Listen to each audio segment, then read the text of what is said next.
सो बच्चा लोग, हमने इसके पहले लेक्चर में कोई भी बॉडी अगर प्लेनर मोशन कर रही है यानी कि अगर रोलिंग कर रही है तो वो ट्रांसलेशन प्लस रोटेशन दोनों मोशन कर रही है। और हमने ये देखा था कि अगर इस टाइप का मोशन हो रहा है तो कैसे उसका नेट डिस्प्लेसमेंट निकालना है और कैसे उसकी नेट वेलोसिटी निकालनी है।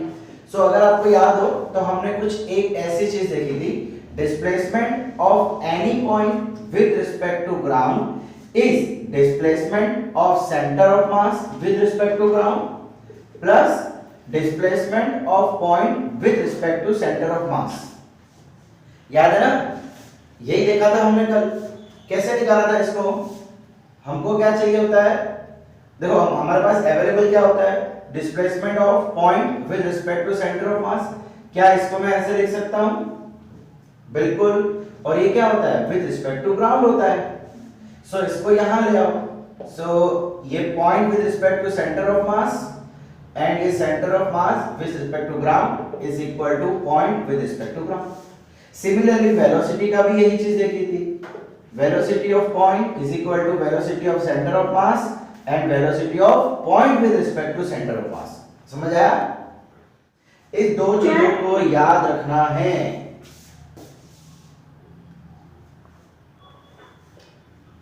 ओके चलिए।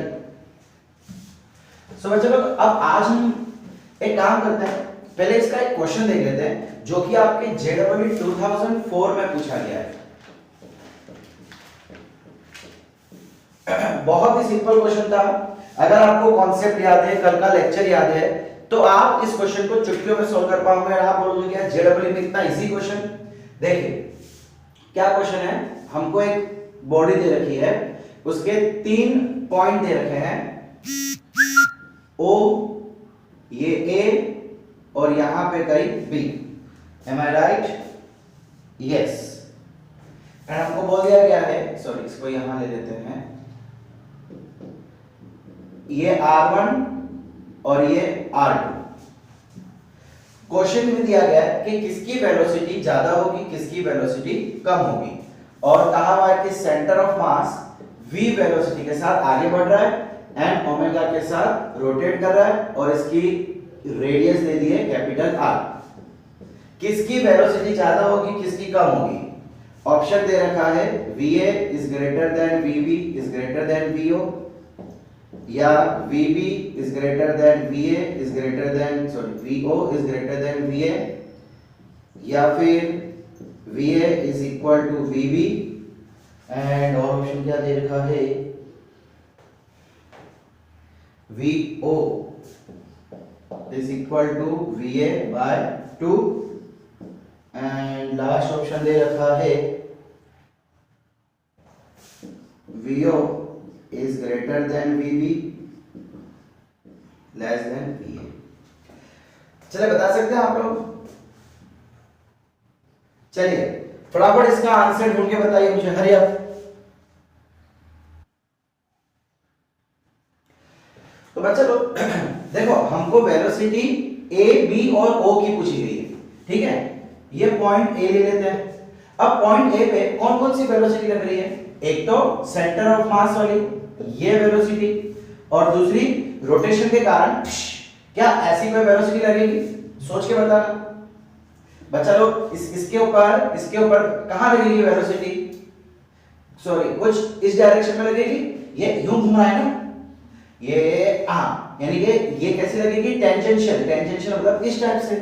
सो एक वेलोसिटी यहां हो जाएगी, इसको हम बोल देते हैं v टेंजेंशियल। बोलो सही है? ओके। अब O की बात करते हैं बच्चा लोग। O पे सिर्फ और सिर्फ लीनियर वेलोसिटी। क्यों? बिकॉज O तो अपने ही जगह पे गोल गोल गोल गोल घूम रहा है, वो तो और कोई मोशन में जा ही नहीं रहा, सो उस पे एक ही वेलोसिटी। अच्छा अगर B की बात करूं तो B के ऊपर एक ये वाली वेलोसिटी और दूसरी ये कोई ऐसी वेलोसिटी लगेगी एक इस टाइप से, ये ऐसे घूमेगा, ये ऐसे। तो इसका मतलब क्या हो जाएगा, एक कोई वेलोसिटी ऐसी आएगी। चलो हमको नहीं समझ पड़ रही तो हम ऐसे ले सकते हैं, ये ऐसी कोई वेलोसिटी है ना, ये आप रोटेट करके देखो ना यार, एक वेलोसिटी यूं लगेगी टेंजेंशियल टू द बॉडी, इसको टेंजेंशियल ड्रॉ करेंगे तो ऐसा कुछ होगा, ठीक है। अब अच्छा तो देखो यहाँ पे ध्यान से देखो, ए पे क्या हो रहा है, देखो ए पे इसका एक कंपोनेंट, सपोज करो कि जो भी एंगल हो, व्हाटएवर द एंगल इज, यहाँ पे कंपोनेंट ऐड हो जाएगा, यानी कि ये वेलोसिटी में कुछ ना कुछ ऐड हो रहा है और एक कंपोनेंट यूं हो जाएगा, है क्या नहीं, ठीक है। ओ में एक ही है 9 प्लस 9 माइनस, एंड बी में क्या हो रहा है बच्चों, बी में कुछ ना कुछ माइनस होगा, बी में कुछ ना कुछ माइनस होगा, यानी कि हम बोल सकते हैं v minus something.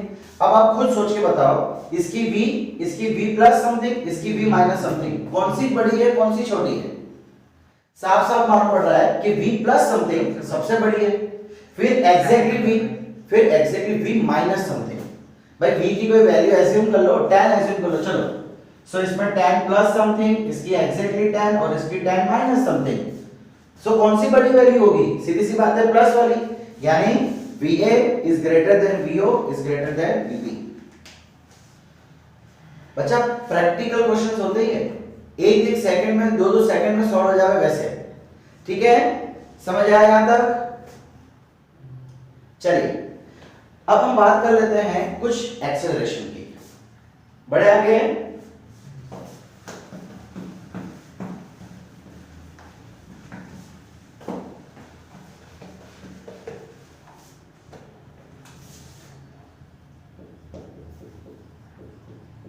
acceleration due to rolling। अब बच्चों अगर कोई ऑब्जेक्ट है जो v वेलोसिटी के साथ आगे बढ़ रहा है एंड ओमेगा वेलोसिटी के साथ गोल घूम रहा है और उसकी रेडियस अगर r है, तो उसके ऊपर कौन सी एक्सेलरेशन लगेगी? देखो अगर वो रोटेट कर रहा है, अगर वो सिर्फ रोटेट कर रहा है अपनी जगह पे, तो हमें पता है कि उस समय उसके ऊपर एक सेंट्रीपिटल एक्सेलरेशन लगेगी। बोलो सही है? एक एक्सेलरेशन लगेगी इसके कारण, ये v के कारण कोई एक्सेलरेशन लगेगी। भाई अगर वेलोसिटी है तो उसके कारण भी एक्सेलरेशन होगी। अब वेलोसिटी कांस्टेंट है तो ये जीरो हो जाएगा, समझ रहे हो? ये जो लीनियर वेलोसिटी ना, ट्रांजिशनल वेलोसिटी, इसको हम चलो क्या बोलेंगे, ट्रांजिशनल वेलोसिटी, उसके कारण कोई ना कोई ट्रांजिशनल एक्सेलरेशन मिलेगा, ठीक है। अब अगर मान लो कि मुझे इस पॉइंट पे एक्सेलरेशन निकालनी है, इसको बोल देते हैं पॉइंट P। तो बच्चा लोग अगर इसे गोल घूम रहा है, इसका मतलब इसके पास सेंट्रीपिटल एक्सेलरेशन होगी। सेंट्रीपिटल एक्सेलरेशन की फॉर्मूला क्या होती है? r ओमेगा स्क्वायर, बिकॉज़ ये एक्सेलरेशन कब आती है? जब ऑब्जेक्ट गोल घूमता है, जब ऑब्जेक्ट गोल घूमता है। एंड अब ये आगे भी बढ़ रहा है, इसका मतलब इसके पास एक और वेलोसिटी होगी जिसे हम बोलते हैं टेंजेंशियल वेलोसिटी। यस और नो? टेंजेंशियल वेलोसिटी यानी कुछ ऐसी हो जाएगी। बोलो सही है? एक वेलोसिटी ऐसे, एक वेलोसिटी ऐसे और एक वेलोसिटी ऐसे, टेंजेंशियल वेलोसिटी। ये वेलोसिटी क्यों आई? बिकॉज़ ऑब्जेक्ट आगे मूव कर रहा है। क्लियर? तो अब जरा मुझे बताओ इसकी फॉर्मूला क्या होती है? r अल्फा, बिकॉज यहां पे कुछ ना कुछ एंगुलर एक्सेलरेशन भी तो होगी, रोटेट कर रहा है ना, सो एंगुलर एक्सेलरेशन भी होगी बिकॉज यहां पे एंगुलर वेलोसिटी है। समझ आ रहा है मैं क्या बोल रहा हूं? सो अभी तक हमने क्या देखा कि किसी भी पॉइंट पे एक लीनियर और एक रोटेशनल हम लेते थे, उन दोनों को अलग अलग करते थे, बिल्कुल सही है। यहां पे तीन वेलोसिटी होगी, हम इस मोशन को अगर लीनियर प्लस रोटेशनल में बांटे, सो लीनियर के कारण एक ये हो जाएगी और रोटेशनल में दो एक्सेलरेशन आती है, ये हम शुरू से पढ़ते आ रहे हैं, सेंट्रीपिटल एंड टेंजेंशियल। समझ आ रहा है? अब क्या करना है? ओवरऑल कुछ नहीं करना है, नेट एक्सेलरेशन जो है ना, इन तीनों का एडिशन हो जाएगा। कैसा एडिशन? वेक्टर एडिशन, ठीक है। तीनों एक्सेलरेशन का हमें वेक्टर एडिशन करना है, दैट्स इट। ये यहां की वैल्यू इधर से निकल सकती है, यहां की वैल्यू यहां से निकल सकती है। समझ आया? चलो इतना नोट डाउन करो, फिर इसका एक क्वेश्चन देखते हैं। हरी आप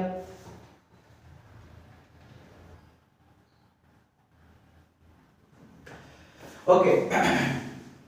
तो हमारे पास एक बॉडी दे रखी है जिसका रेडियस हमको दे रखा है 1 मीटर, ओमेगा दे रखा है 3 रेडियन पर सेकेंड, फिर अल्फा दे रखा है 2 रेडियन पर सेकंड स्क्वायर, ठीक है।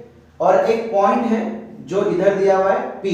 क्वेश्चन है फाइंड, ये रोलिंग कर रहा है प्लस v वेलोसिटी के साथ आगे भी बढ़ रहा है। क्या हमें ये वाली वेलोसिटी दे रखी है? यस, हमको ये वेलोसिटी दे रखी है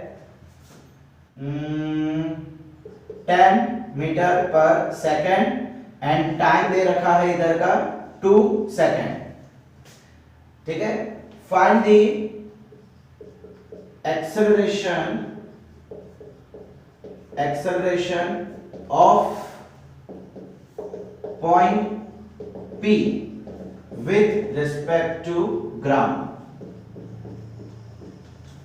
ग्राउंड के रिस्पेक्ट में एक्सेलरेशन निकालनी है और कहा हुआ है स्टार्टिंग में ये कैसा था? स्टेशनरी। स्टार्टिंग में रेस्ट पे था, rest at initial, rest in initial. अच्छा, क्या करेंगे? देखो हमको वेलोसिटी एक्सेलरेशन फाइंड करनी है। हमने क्या कहा था कि यहाँ पे 3 तरह की एक्सेलरेशन होगी, एक इसके कारण और रोलिंग करने के लिए, मतलब एक रोटेट हो रहा है उसकी वजह से 2 एक्सेलरेशन। अब वो एक्सेलरेशन कैसी हो जाएगी? एक टेंजेंशियल और एक सेंट्रीपिटल। देखो एक चीज बच्चा, ये पॉइंट कहीं पे भी आवे, सेंट्रीपिटल और टेंजेंशियल हमेशा कैसे होंगे? परपेंडिकुलर ही होंगे ना बच्चा। ये रेडियस होगा और ये टेंजेंट होगा, तो ये हमेशा परपेंडिकुलर ही होंगे। एक चीज तो बहुत अच्छी है। अच्छा, अब क्या किया जाए बच्चा? ये वाली एक्सेलरेशन निकालनी पड़ेगी ना। चलो सबसे पहले वही निकालते हैं।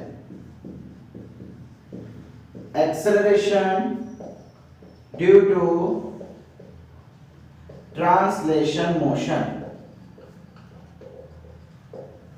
क्या आएगा? कैसे निकालेंगे एक्सेलरेशन? क्या मैं इसको ऐसा बोल सकता हूं, सेंटर ऑफ मास का acceleration?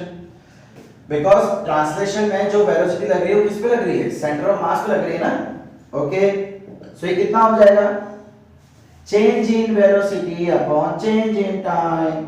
Change in velocity final minus initial, final है 10, इनिशियल रेस्ट पे था तो 0 अपॉन टाइम कितना दे रखा है? 2, कितना आ गया? 5 मीटर पर सेकंड स्क्वायर। बोलो सही है? ठीक है, ये मिल गया हमको transition.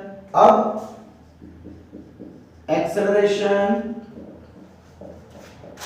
Due to rotation. Rotation के कारण 2 एक्सेलरेशन, एक सेंट्रीपिटल, फॉर्मूला होती है r ओमेगा स्क्वायर।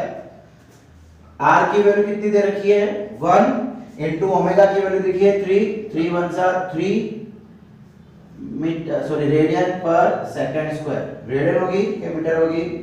मीटर होगी ना, ये तो लीनियर है। Metre per second square. बोलो सही है?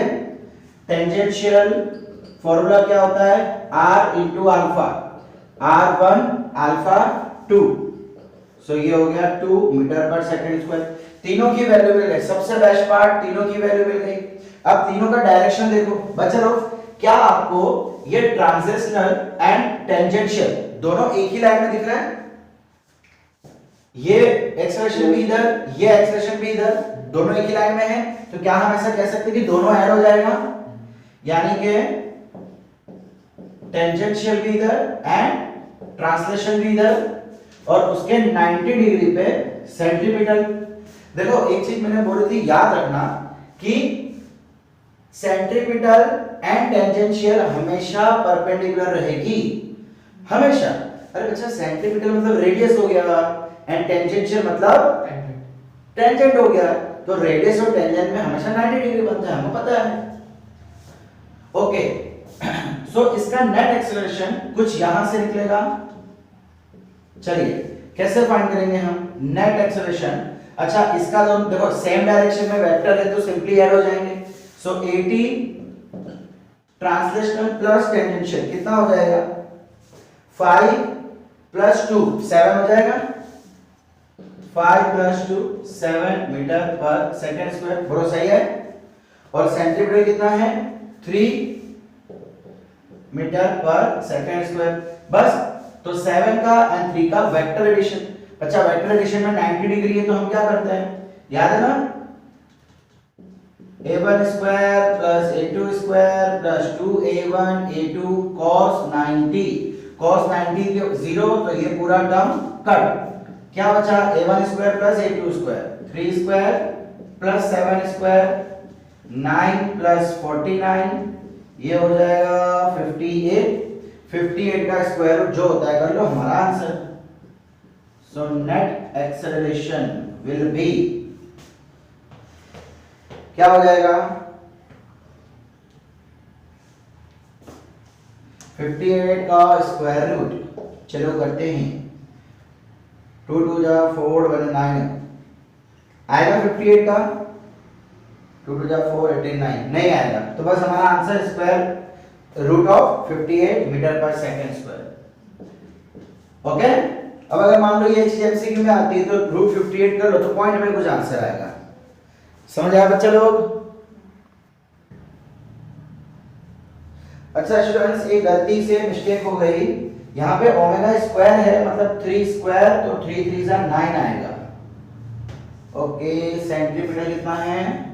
9, सो यहाँ पे हो जाएगा 9 का स्क्वायर, इधर हो जाएगा 81, सो ये कितना हो जाएगा? 50 एंड 130, 130 का स्क्वायर रूट कितना आएगा? 2 6 जा 12, 5 5 13 नहीं आएगा। सो 130 का स्क्वायर रूट जो भी करो वो हमारा फाइनल आंसर हो जाएगा। क्लियर? अगला क्वेश्चन है, बट वैल्यू सारी वही की वही है।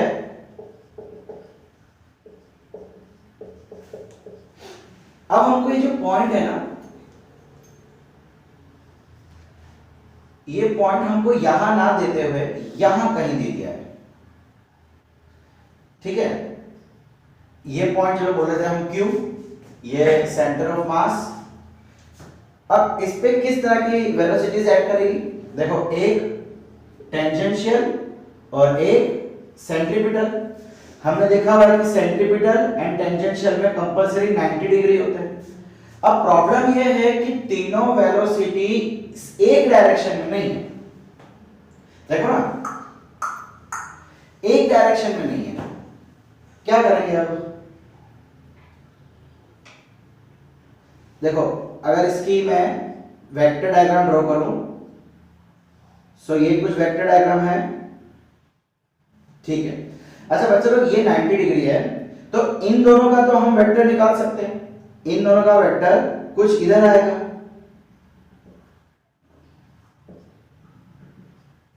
सपोज करो हमारी वैल्यू सेम ही आएगी। ये सेंट्रीपिटल कितनी थी? 9, और टेंजेंशियल कितनी थी? I think 5, right? अब 9 और 5 का पहले हमको निकालना पड़ेगा रिजल्टेंट। फिर ये एक वेलोसिटी आ गई, यानी कि ये ऐसे ऊपर जाएगी। अब मुझे चाहिए ये वाला एंगल, दिस एंगल। कैसे होगा? कैसे होगा? कोई बता सकता है हमें?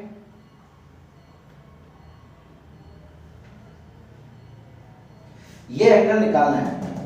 देखो बच्चा लोग, अब अगर ये एंगल निकालना है तो सबसे पहले हमें दूसरा कोई एंगल भी निकालना पड़ेगा। एक चीज और कि इसमें क्वेश्चन में ये वाला एंगल हमको दिया जाएगा, ठीक है? सपोज बोल देते हैं अभी के लिए थीटा। ये काम करो, चलो हम इसको 60 ले लेते हैं, यानी कि ये कितना हो गया? 60। क्या आप ये वाला एंगल निकाल सकते हो?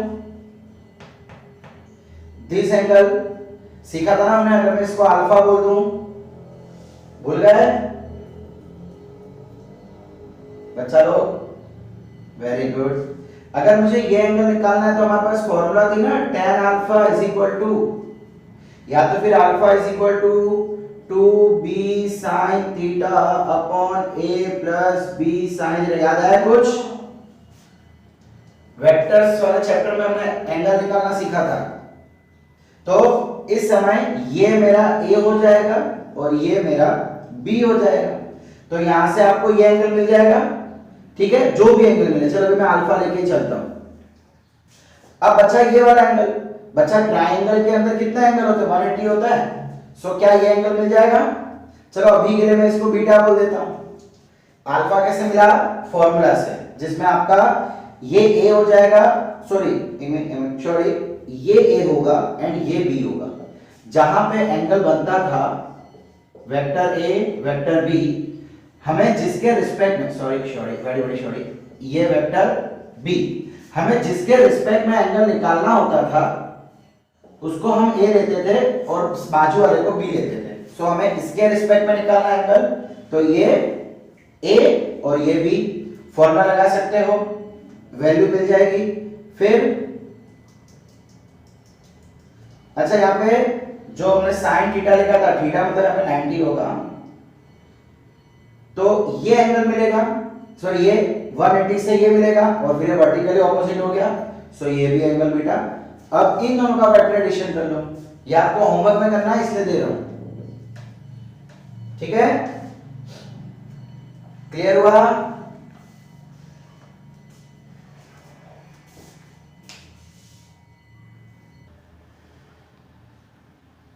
अब बच्चे लोग हम देख लेते हैं कुछ नवी कहानियां।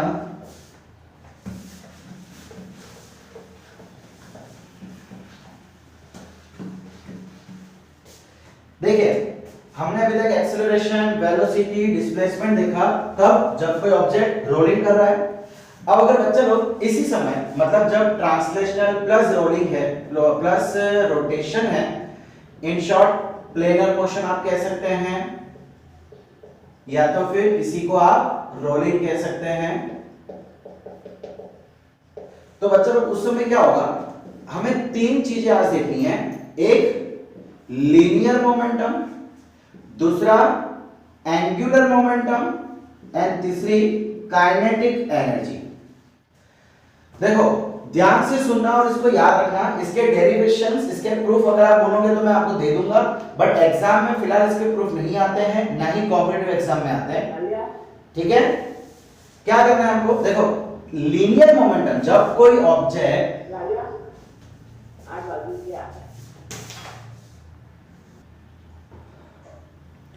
ओके, तो बच्चों जब भी कोई ऑब्जेक्ट, अगर इसका रेडियस r है, ये ओमेगा के साथ चल रहा है और आगे बढ़ रहा है v वेलोसिटी के साथ, सो बच्चा इसकी लीनियर मोमेंटम सिर्फ और सिर्फ ट्रांजिशनल पे ही डिपेंड करेगी, रोटेशन पे नहीं।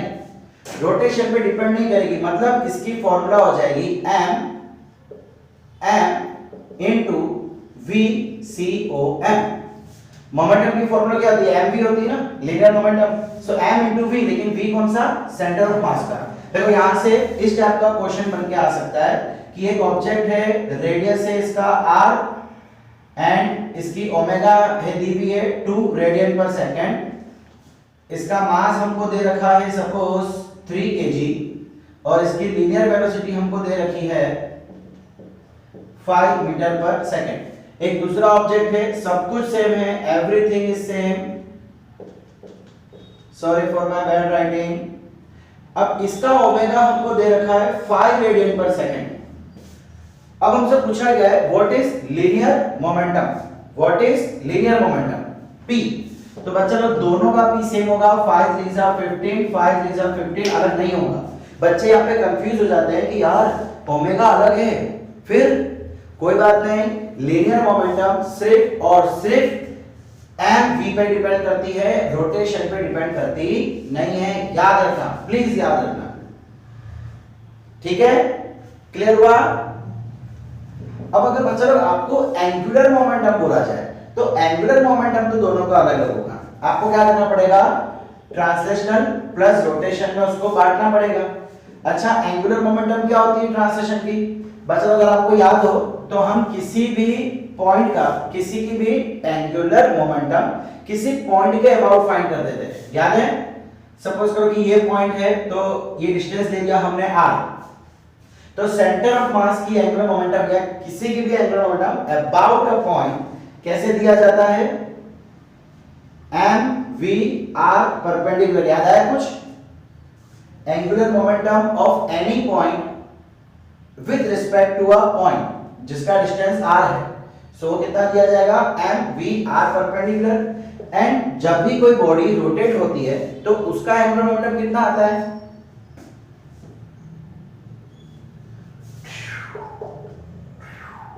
याद आया कुछ? आई इंटू ओमेगा।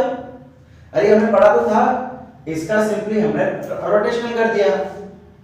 मास के बदले कौन होता है? इनर्शिया, एंड वेलोसिटी के बदले कौन होगा? ओमेगा। समझ आ रहा है? ठीक है। अब अगर काइनेटिक एनर्जी की बात करूं तो काइनेटिक एनर्जी में बंटवारा होगा। ट्रांसलेशन में काइनेटिक एनर्जी कितनी होती है? Half M V square. बोलो सही है? एंड इसी को रोटेशन में कर दो, हाफ आई ओमेगा स्क्वायर। खत्म। यह आ गई आपकी काइनेटिक एनर्जी, यह आ गई आपकी एंगुलर मोमेंटम। अब चलो इसके डिपेंडिंग एक क्वेश्चन कर लेते हैं जो कि आपके टेक्स्ट बुक में भी दे रखा है। ठीक है, अब आपको दे दिया है कि यहाँ पे एक स्मूथ सरफेस है। कैसी सरफेस है? एक स्मूथ सरफेस है और इधर एक रिंग ले ली गई है। अब ये रिंग जो है ना, ये रोल करते करते आगे आ रही है, स्लाइड नहीं कर रही है, रोल कर रही है। क्या कर रही है? रोल कर रही है। तो जब ये यहां पे आएगी, इसकी वेलोसिटी, लीनियर वेलोसिटी कितनी होगी ये बताना है हमको। कैसे बताएंगे? बहुत प्रॉब्लम है भाई, बहुत प्रॉब्लम है। इस रिंग की रेडियस हम ले लेते हैं कैपिटल आर। ठीक है, तो बच्चा लोग हमने एक चीज देखी थी कि अगर कोई भी चीज ऊपर से नीचे आ रही है तो एनर्जी कंजर्व रहेगी। अगर आपको याद हो तो हमने कंजर्वेशन ऑफ एनर्जी में कुछ कंडीशन देखी थी कि वो फ्रिक्शन नहीं होना चाहिए, तो स्मूथ सरफेस है तो फ्रिक्शन नहीं होगा, सारे के सारे फोर्सेस कंजर्वेटिव होने चाहिए। सो यहाँ पे ग्रेविटेशनल फोर्स लगेगा, दूसरा कोई भी फोर्स नहीं लगेगा। सो ये भी कैसा हो गया? Conservative force. इसका मतलब कंजर्वेशन ऑफ एनर्जी यहाँ पे अप्लाई हो सकता है। कहाँ लिखूं?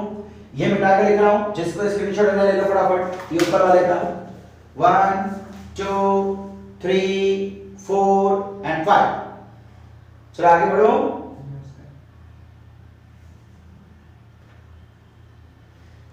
One two three four five. चलिए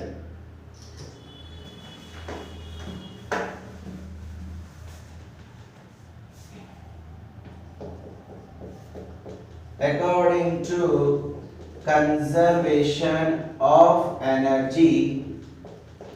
अच्छा, स्टार्टिंग पे बोल दिया गया है कि स्टार्टिंग पे ये रेस्ट पे है। ठीक है, सो ui plus K I initial potential kinetic is equal to final potential plus kinetic. बोलो सही है? फिर इनिशियल पोटेंशियल कितना है बच्चा? ये हाइट हमको दे रखी है h, तो इनिशियल पोटेंशियल कितना हो जाएगा? mgh।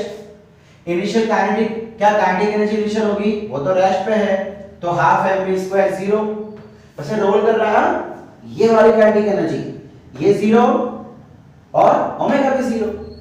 ना ही वो रोल कर रहा है ना ही वो चल रहा है, स्टार्टिंग रेस्ट पे है, तो ये भी 0 ये भी 0 is equal to final potential. बच्चा फाइनली वो इधर आ गया, क्या इधर पे पोटेंशियल होगा? ग्राउंड का पोटेंशियल हमेशा 0 लेते हैं, सो ये 0 एंड फाइनल काइनेटिक एनर्जी। तो फाइनल काइनेटिक कितना हो जाएगा?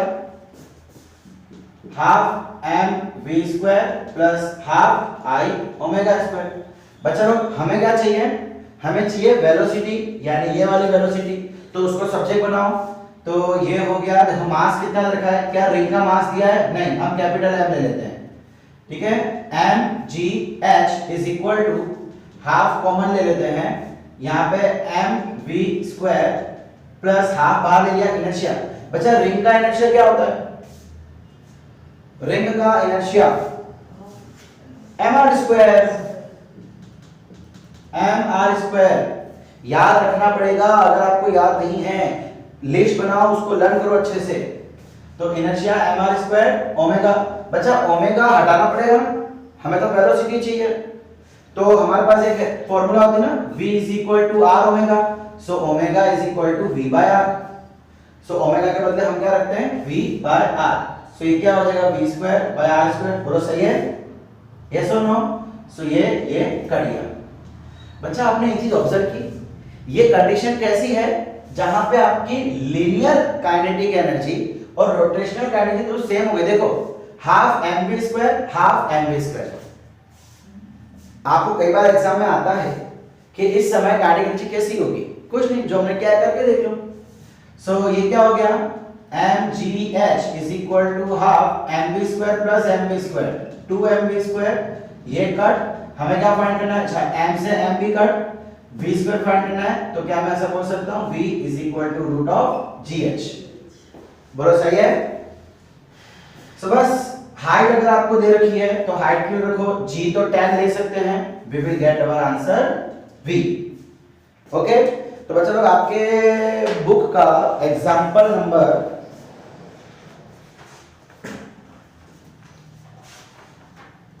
7.16 कुछ ऐसा ही है। क्लियर?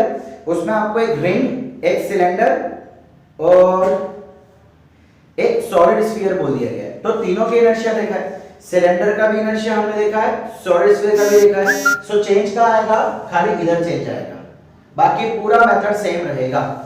क्लियर? सो इसी के साथ चलो हम आज का लेक्चर फिनिश करते हैं। बस अब थोड़ा सा और बाकी है, फिर जल्दी से चैप्टर भी हम फिनिश करेंगे। तब तक पढ़ते रहिए, एंजॉय करते रहिए। Thank you.